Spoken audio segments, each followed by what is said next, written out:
بے تحاشا ایسے واقعات ہیں کہ مرزا غلام قادیانی کی زندگی ہر ایک پہلو سے جو ہے وہ ایک بااخلاق انسان کی نہیں ہو سکتی. ٹھیک ہے,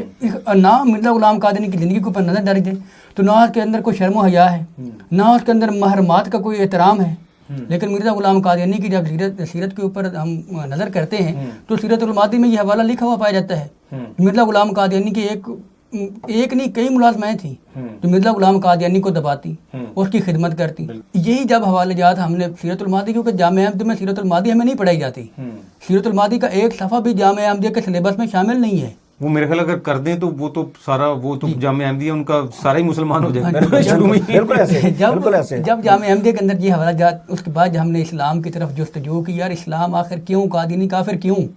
ٹھیک ہے, تو جب ہم نے اس سوال کو لے کر نکلے تو یہ ہماری ایک مجبوری بن چکی کہ یا تو ہم منافق بن کے رہیں, اللہ کے رسول کے ساتھ منافقت کریں, اللہ کی جو احکامات ہیں ان کے ساتھ غداری کریں, رسول اللہ صلی اللہ علیہ وسلم کی ختم نبوت کی تحفظ کی بجائے ہم ایک غداری کریں اور آپ صلی اللہ علیہ وسلم کے ساتھ منافقت کریں, اور پھر ایمان یہ رکھیں کہ ہمیں قیامت کے دن آپ صلی اللہ علیہ وسلم شفاعت فرمائیں گے.